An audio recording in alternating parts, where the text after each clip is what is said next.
From the snowy crests of the High Cascades to the peaks of the Rocky Mountains and across America's heartland, what is given is also taken away. For the animals who live here, winter can mean either feast or famine. Survival is a tricky business, one that requires ingenuity, patience, and a lot of luck.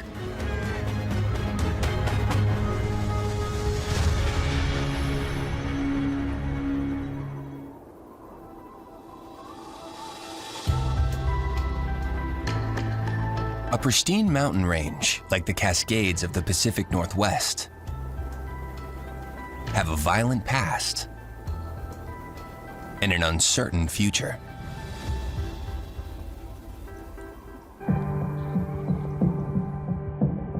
In the United States, the Cascades stretch from California to Canada. Among its peaks lay 13 major volcanoes. Of these, 7 have erupted in the past 300 years. All of the recent eruptions in the lower 48 have been from Cascade volcanoes. The Cascade Range may have fire within, but up top, it's one of America's greatest snowmakers. The volcanic mountains run close and parallel to the Pacific Ocean, and its towering peaks trap most of Pacific's incoming moisture. Up high, that water turns to snow, with astonishing results.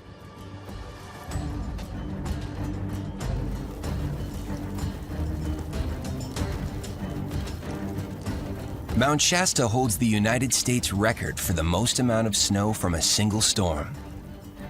189 inches fell here in a single week in 1959. That's nearly 16 feet. In 1999, Mount Baker recorded the world's highest snowfall in a single season, an incredible 95 feet.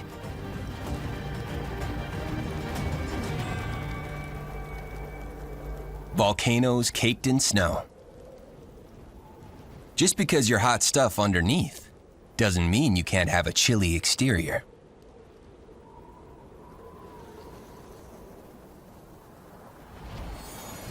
And that's just the way one elusive mammal likes it. The American pine marten may look a little foxy, but it's more like a mini Wolverine. And snow makes their day. In it, they're fast, agile.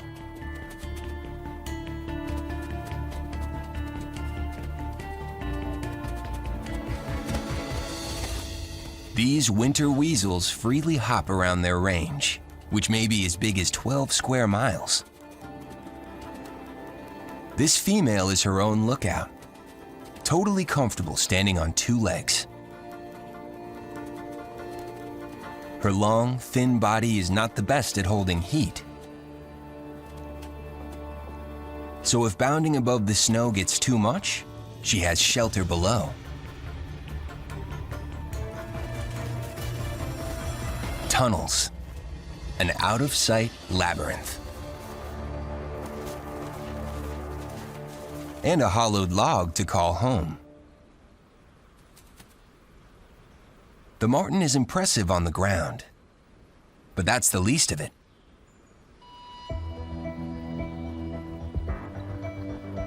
The volcanoes of Washington support thick forests. Most of the life here is above ground.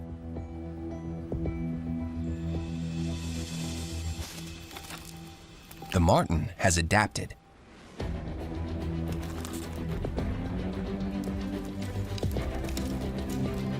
She's a tree climbing specialist. Her semi-retractable claws extend for grip.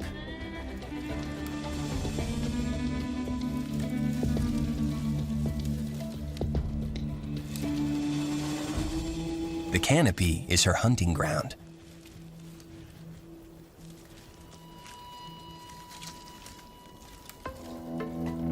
Birds, eggs, insects, and other mammals. No squirrel is safe.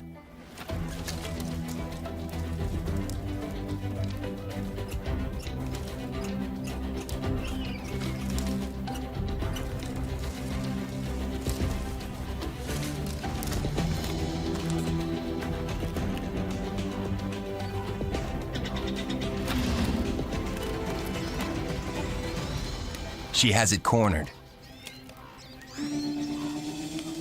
A dead tree stripped of bark and slippery is barely an obstacle.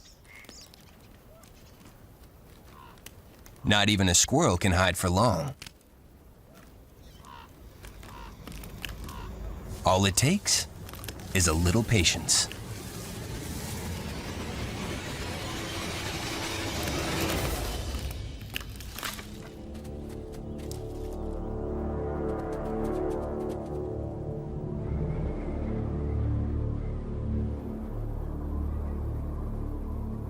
You'd think winter would be a good time to escape the mountains.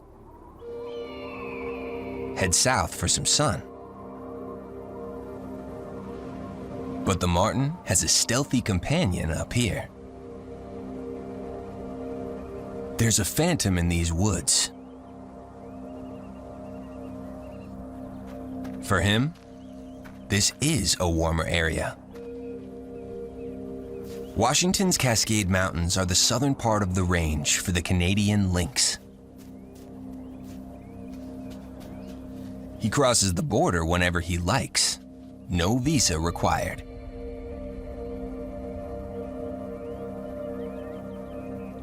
He's completely at home in the deep snow. His wide, furry paws act like snowshoes.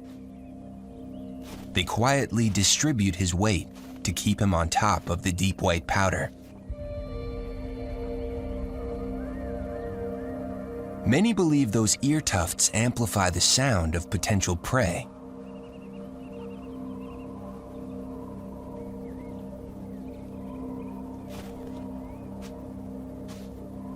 It's patient work. His main prey is hard to find.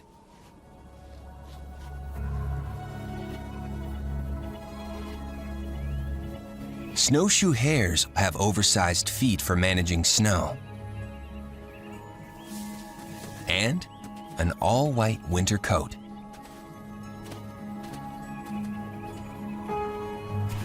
It's the rabbit's perfect camouflage for the season.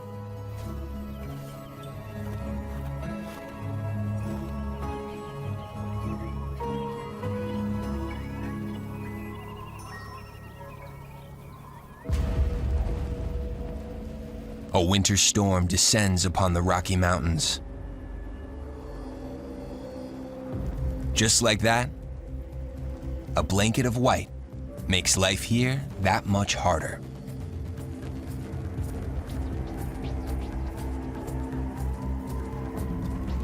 All that's left to eat is frozen food.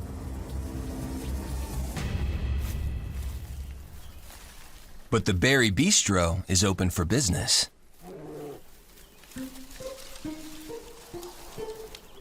Its fruits are more precious than ever. Bare essentials.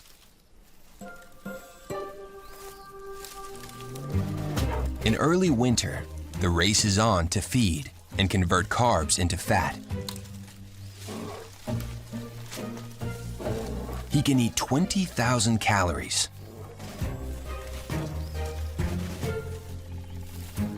And gain 5 pounds in a single day. Sooner or later, there's a little berry that's one too many.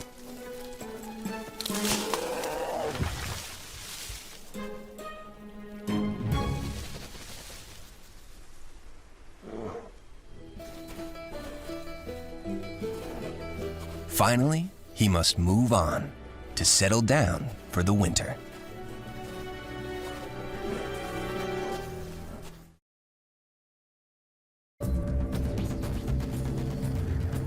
Winter buries the southern slopes of the Rockies under 50 feet or more of snow.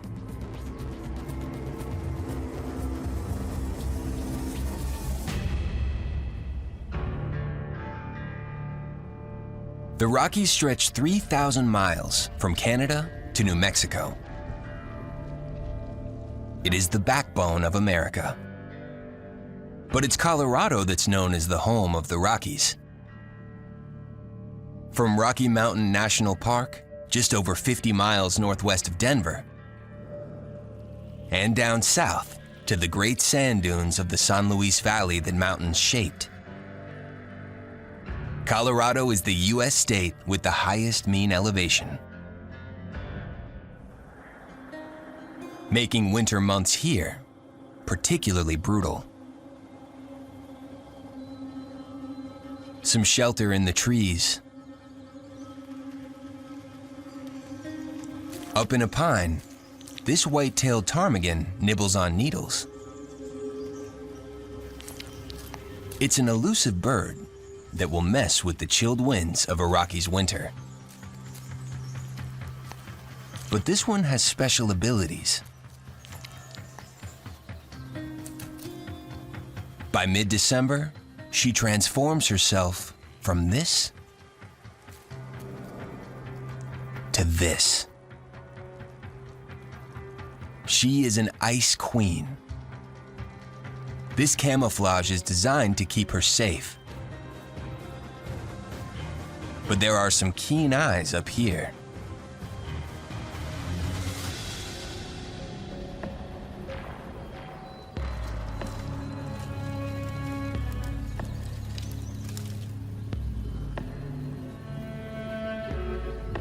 Mountain lions are expert climbers.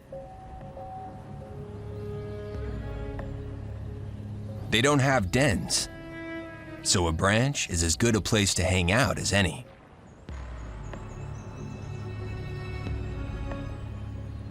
She gets the lay of the land.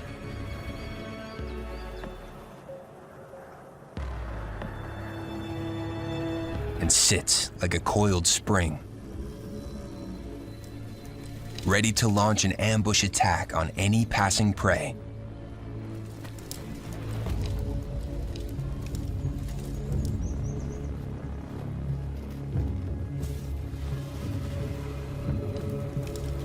She is an expert in stealth, patience,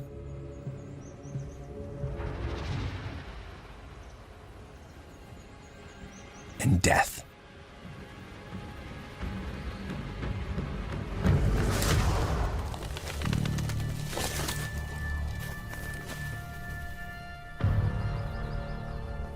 For even the stealthiest hunters, pickings in Colorado's Rocky Mountains are slim. No catch for this mountain lion all morning. It's time for Plan B. Her range can be as much as 200 square miles, smaller than some males, but still a lot to cover. She uses her terrain to hunt for a hefty feed. If not a bighorn sheep, then a deer or elk. But she has a backup plan.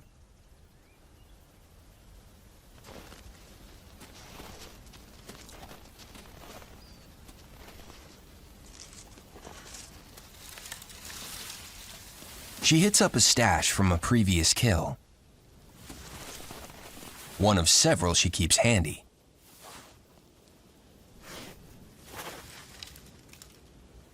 When she first got this kill, she ate as much as 10 pounds in a single day. The Rockies provided a well-chilled freezer for storage. But now, weeks later, other birds and animals have had a go. Outside and in.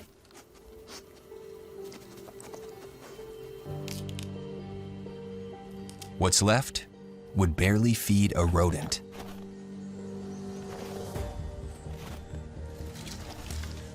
She has no choice but to move on.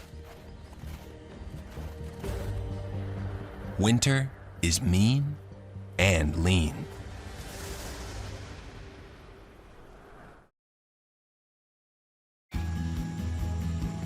At this height, birds are one of the few creatures to get the full picture. They see the Rocky Mountains from top to bottom.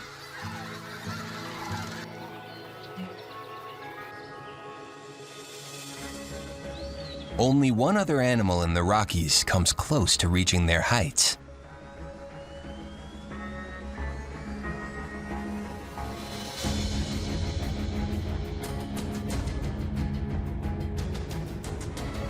And it is the undisputed king of the mountain, the bighorn sheep.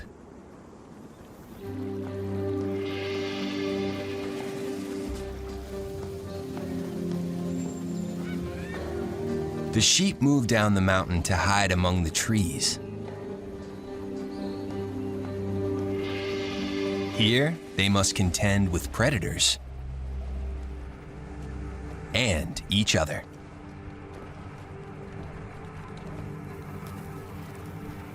Snow triggers the rut. When males fight for females. A large alpha male stands out. He's the heavyweight champ.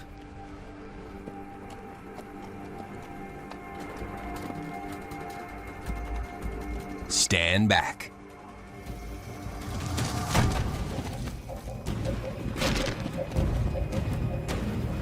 "30-pound horns collide at speeds of 25 miles per hour, backed by a 300-pound body.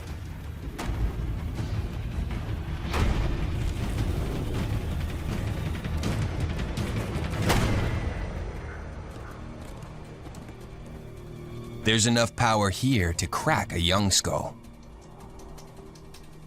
But the older champ is well built for the battering. He has a fully formed, double-layered skull with enlarged sinuses to cushion his brain from the blows.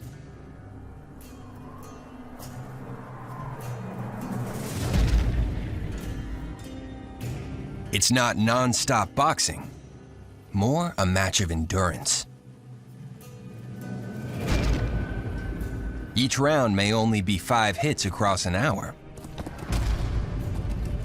but they might go at it for 25 rounds.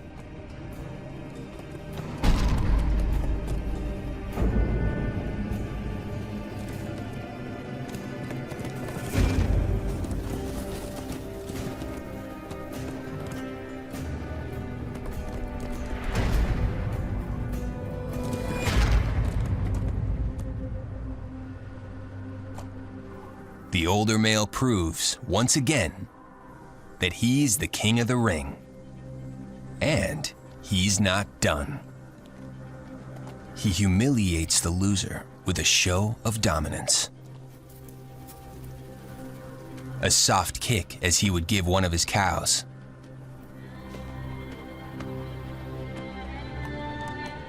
Then, an attempt to mount.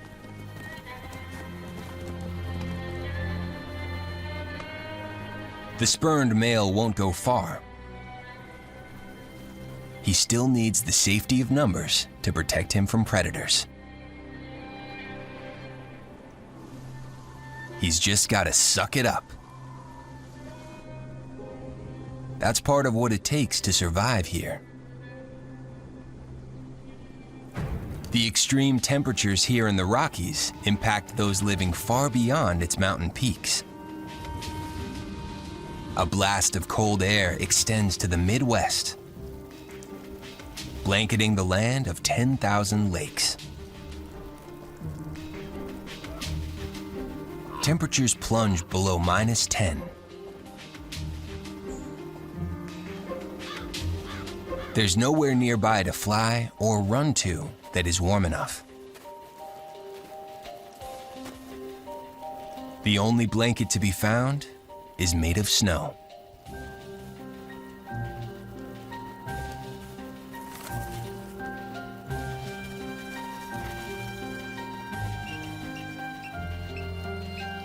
Minnesota has more than 1,000 bald eagle nests, more than any other state in the lower 48 except Florida. And those Florida ones, they got it easy.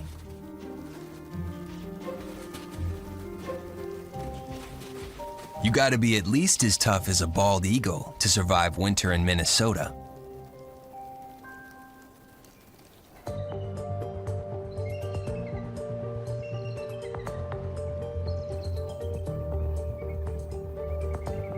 But the bird's eye vistas up here may just be worth the hardship.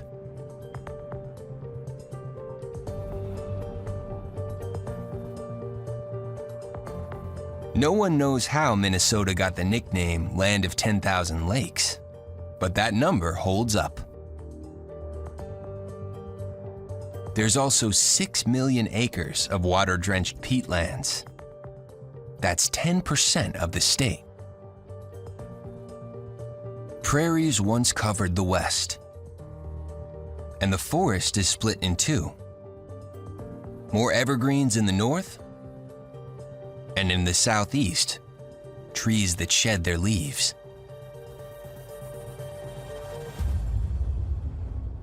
In winter, it's a good place for a fur coat.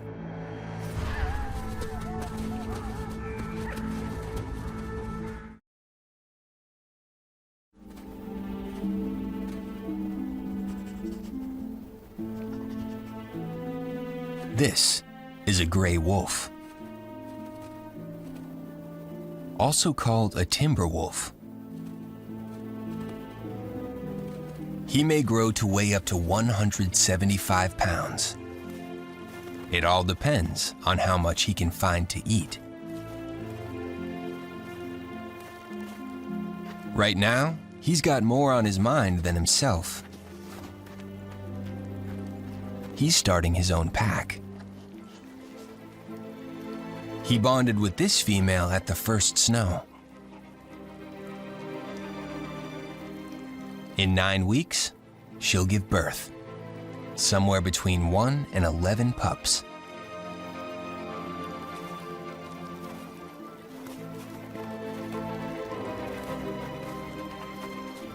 Wolves were close to extinction in Minnesota in the 60s. But now they're back from the brink, and the Land of Lakes supports more than 500 packs.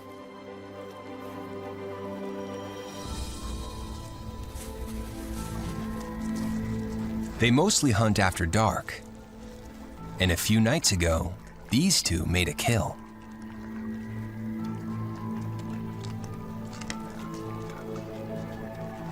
It'll keep them content for a few hours longer.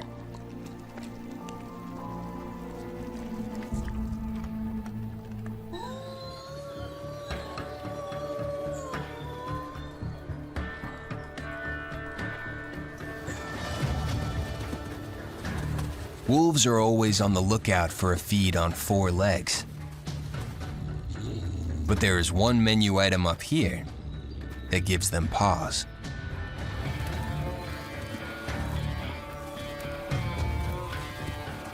Minnesota's largest wild animal, the moose. Their antlers can be 5 feet across. They aren't aggressive, but they'll defend themselves and their young to the death. The climate in the Land of Lakes is perfect for them.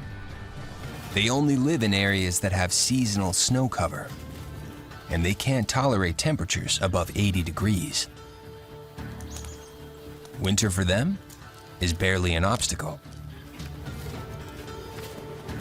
Some moose exceed 1,200 pounds, and 100 pounds of that can just be the food in their stomachs.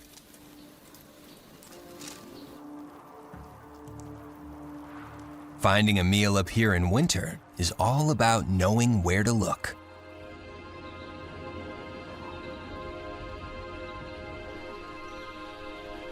In the surrounding treetops, the great gray owl is a master of the winter hunt. Minnesota marks the southern border of her range. At dusk, her hunt begins. She scans the bare trees and barren lands.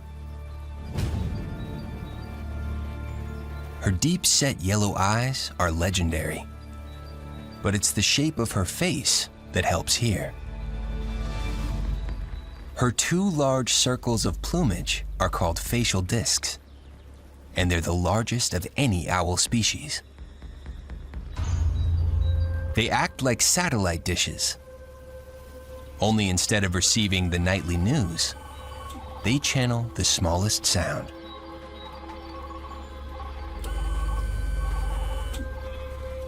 Even the scurry of tiny rodent feet.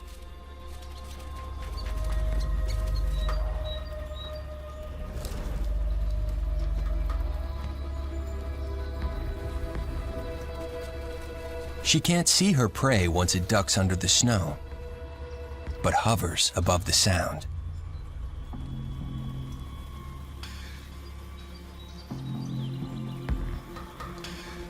Then, an incredible maneuver, rarely seen.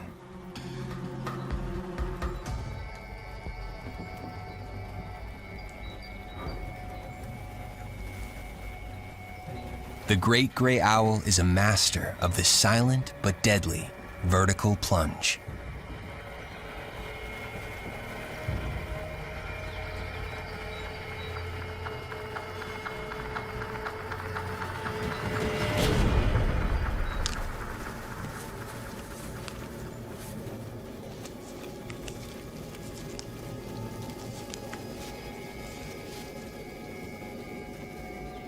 It is one of only a few species that will drop deep into this Minnesota snow for a rodent, like this field mouse.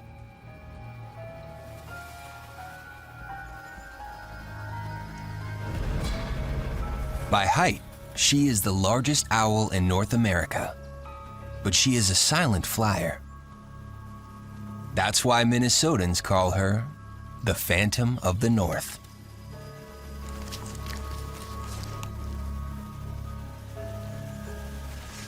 The more food this female eats now, the more eggs she'll lay in the spring. In a good year, she may lay up to 5 eggs, and this looks like a good year.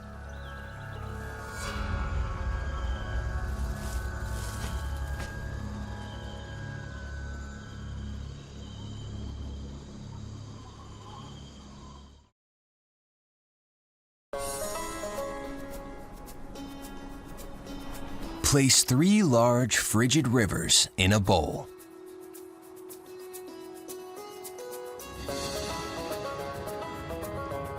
Combine their strength, and they transform into a behemoth that splits the nation.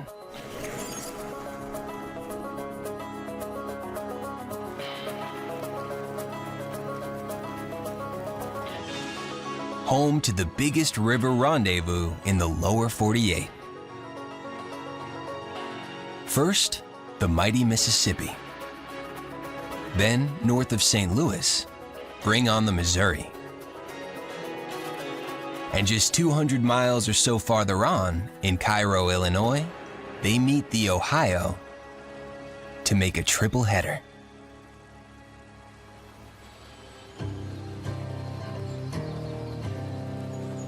There's a chill in the air near Mound City, Missouri.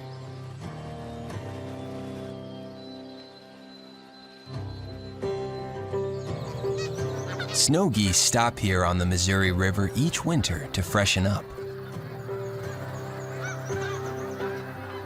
They're migrating down from the Arctic, headed to the Gulf of Mexico.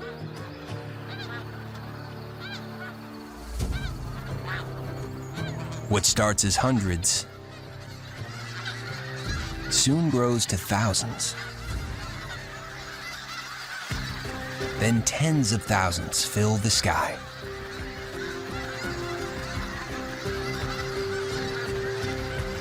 more noisy neighbors than a muskrat can handle. By the week's end, hundreds of thousands of geese have flown in.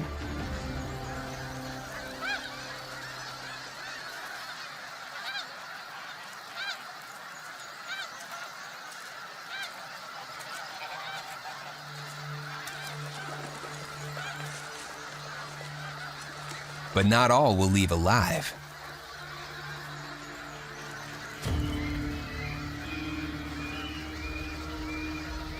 Bald eagles sometimes eat snow geese. Those eagles, just a few years old or younger, don't have their white heads yet, but they still have an appetite. The geese know the threat. They panic.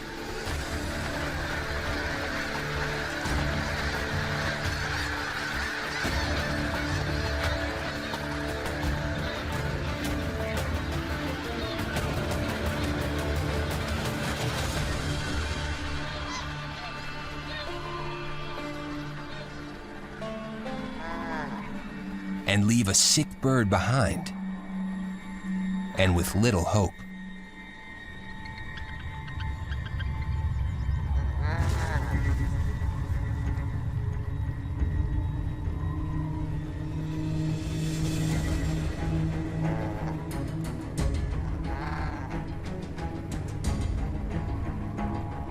The goose is cooked.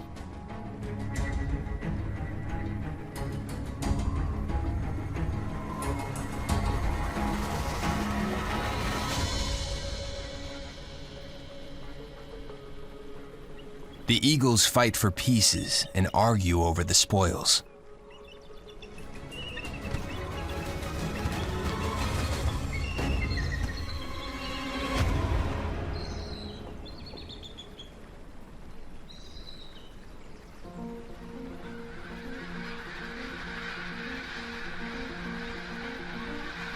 After a week-long stay, the massive flock of geese and some ducks move on south.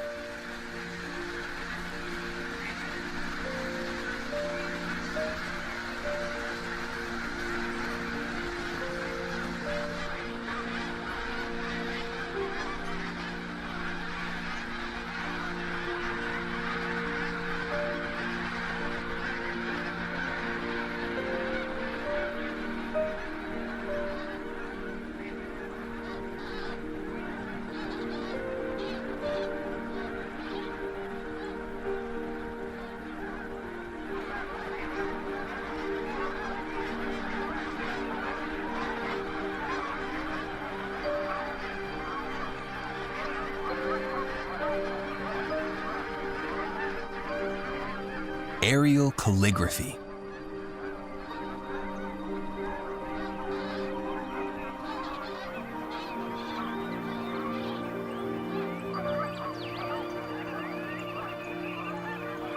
Translated, it says, "Ta-ta, Missouri. We're off to find warmer waters."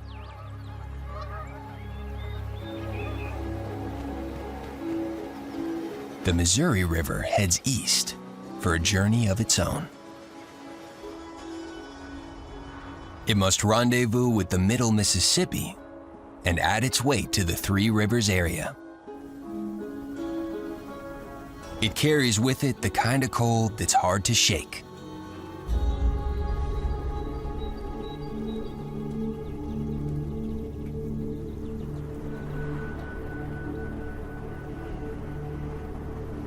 Yet even in the darkest depths of winter, there is life.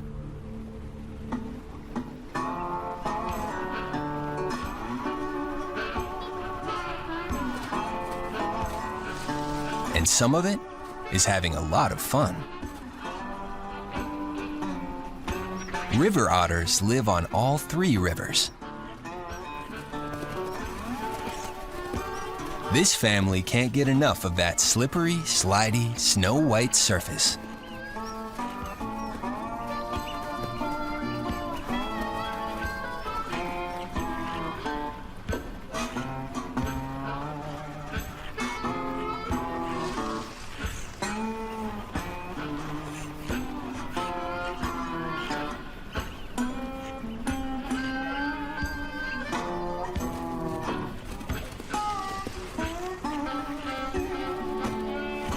No need to hibernate like other mammals.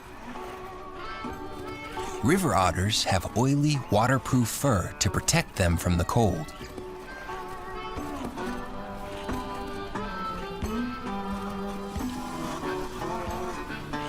And frigid water? Not a problem.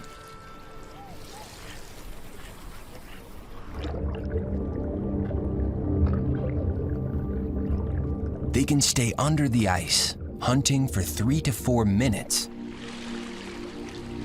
And sometimes they need to. They'll eat as much as 20% of their body weight every day.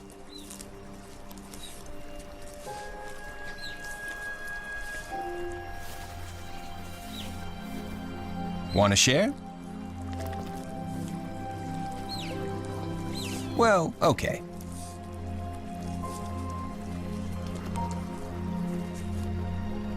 And an otter family that hangs together, plays together.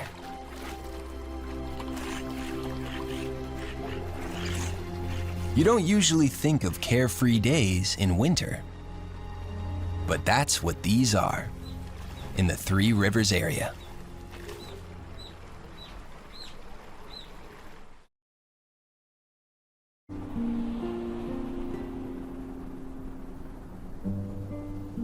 The great horned owl has made the best of fall.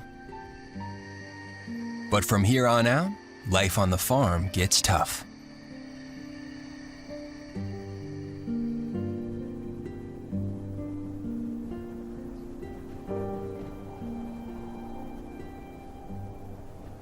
Now it's hard to find feed in the fields.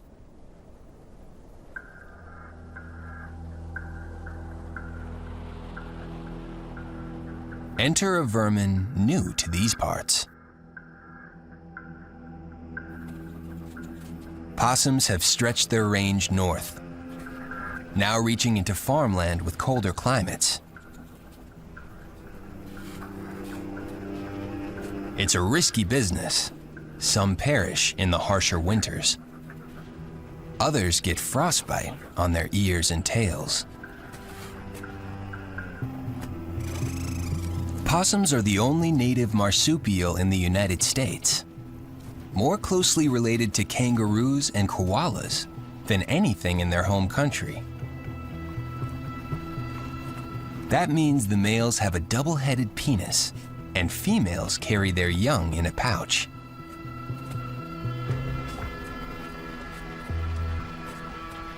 In summer, they hunt and forage under the cover of darkness, but in winter, they need to take advantage of the sunlight. Rodents, insects, frogs, plants, they'll take it all.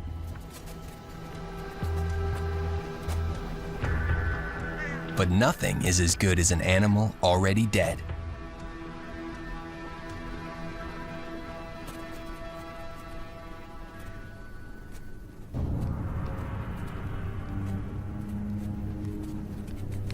They ain't too proud to take advantage of another's misfortune. This deer died trapped in a fence. Possums have more teeth than any land mammal in the US, perfect for this feast.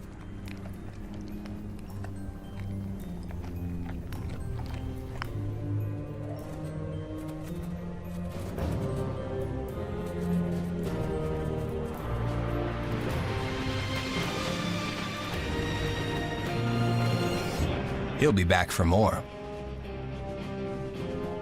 On the farm, there's no rest for the wicked or the responsible.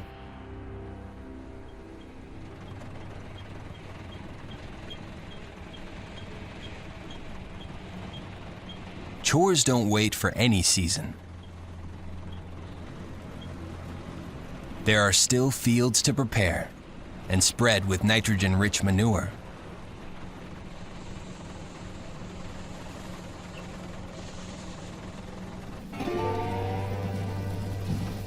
And there's firewood to stack.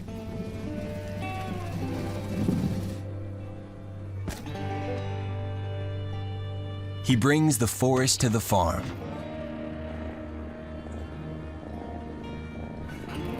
And with it, some unsavory critters. Spiders, maybe snakes, and of course, mice.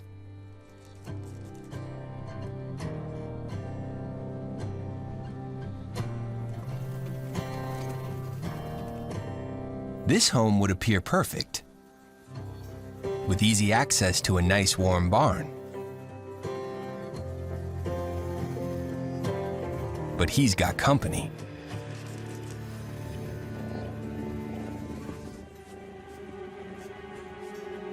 The job description goes like this. Wanted for America's Heartland. 1 barn cat.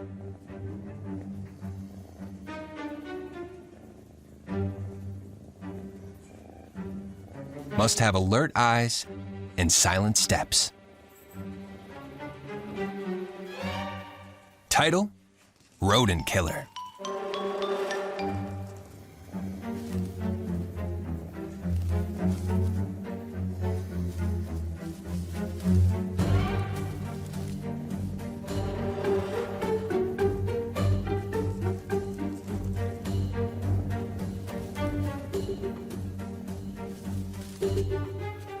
A good mouser can kill 3 or 4 mice in a day.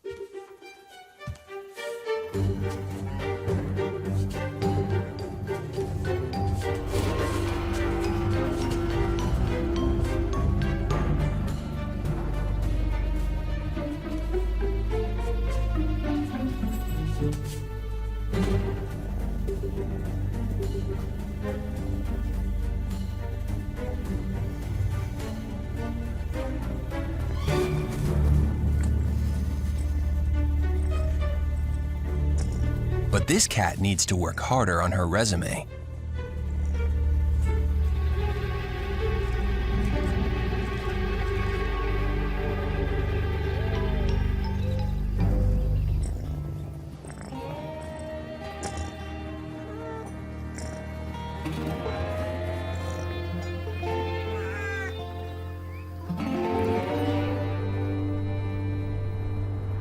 The barn has been an enviable shelter for 4 months, but now things heat up.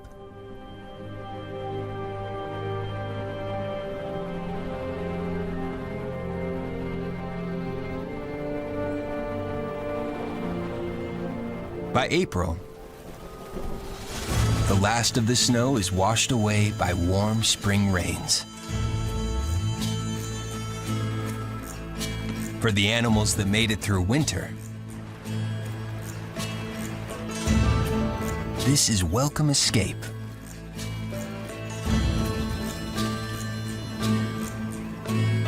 Until the cycle begins again.